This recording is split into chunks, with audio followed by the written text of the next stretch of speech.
հուշում տա, թե ձեր կարծիքով ինչ ուղղությամբ է պետք է շարունակել զարգացնել։ Խնդրեմ, շնորհակալություն։ Շնորհակալություն խոսքի համար, որ տրամադրել եք։ Գիտեք ինչ, ես մի քիչ անակնկալի եմ եկել, ես մտածում էի, որ ռազմավարությունը մի քիչ ավելի կոնկրետ կլինի, ոնց ասած, военно-политический ոլորտի մեջ էլի, բայց ինքը շատ ավելի ռազմաքաղաքական ոլորտի մեջ, շնորհակալություն,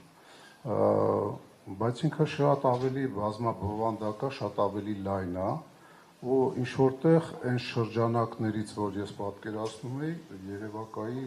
10 անգամ ավելի մեծ է, երևի ճիշտ կլինի ռազմական վտանգներից, ես մի քիչ խոսամ, որը որ մեզ շրջապատում է ռազմաքաղաքական վտանգներից, չանդրադառնալով կոնկրետ, ասենք, ձեր մշակածին, որտեղ ես ձեր մշակածը առաջի տպավորությունը մենակ վերնագրերից է, դա տպավորություն չէր կարա մոտս առաջանալ, ես պիտի փաստաթղթին ծանոթանամ էլ, եթե դա գաղտնիք չի, անպայման ես ծանոթանամ այդ ծրագրին, շատ վաղուց էլի, ասենք, բանը մի քիչ ժուրնալիստի բառեր ասեմ, շատ վաղուց Մերձավոր Արևելքը եռում է, ու միայն կույրը դա չէր տեսնում, ինձ վախեցնում այն, որ մեր իշխանության արձագանքները անգամ մեր կողքի գիգանտ երկրներից մեկի, մեր հետ համեմատ Պարսկաստանի, Իրանի վրա հարձակումից հետո իմ համար բանա վախացնող անտարբեր էր, որովհետև չի զգացվում, որ իրանք ինչ-որ քայլեր են արել, ու հիմա այդ հարձակումը տրիգերի դեր խաղաց, որ այդ քայլերը իրանք պիտի արդեն հանրությանը ներկայացնեն, խոսքի օրինակ MÇՍ-ը այդար ինչ-որ պալատկեք փռեր, համար մեկ տար այսիշ պոստերին, ռեզերվիստներին կանչեր խոսքի սահմանափակ մասնագետներին, դա ինձ մի քիչ վախացնում է, բայց ինձ ավելի շատ վախացնում է հանրության, այդ թվում նաև ապոզիցիայի անտարբերությունը, թվում է թե իրանք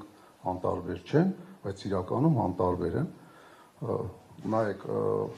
չկա ոչ մի ակտիվ գործողություն, նաև այն մարդկանց կողմից, ովքեր որ մեղադրում են անգործունայության մեջ, ասենք իշխանությանը, ու դա ինչ որտեղ բացատրվում է իհարկե այս նախընտրական բանով, ժամանակաշրջանով, այն վտանգները, որ մեզ սպառնում է, Իրանի հետ պատերազմով սկսում է, վտանգը դա չի միայն, հիմա ենթադրենք բանա, ցամաքային օպերացիա սկսի Իրանի դեմ, որտեղից է սկսելու, միակ ուղղությունը Թուրքիայի կողմից է, Թուրքիա և ասենք Բաքվի Հանրապետություն, միակ ուղղությունը, ուրիշ ուղղություն չկա, որտեղ ինքը թիկունքից հարվածներ չի ուտելու այդ կոալիցիան, որը որ հարձակվել է բանի վրա, Իրանի վրա, իսկ համոզված եք, որ Թուրքիան կամ ասենք Բաքվի թուրքերը պայման չեն դնի, որ Տրամփ ջան, մեզ մի 3 տարով Սյունիքը ամբողջությամբ տրամադրի, արենդայով, մենք էր հայերին 200 դրամ ամիսա մետրին փող կմուծենք, թուրքական ռազմական կառավարության տակ Սյունիքը ոնց եք պատկերացնում, ոչ մի քայլեր չկա, ոչ մի տեղից, որ նման վտանգները, որ ընդհանրապես միգուցե իմ հիվանդ ասենք ուղեղում է առաջանում, որ նման վտանգները փարատվի, ոչնչացվի, կանգնացվի, ասենք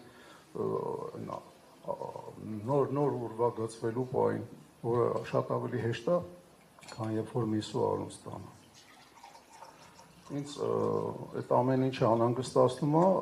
ինձ թվում է ցանկացած մարդու պիտի անհանգստացնի,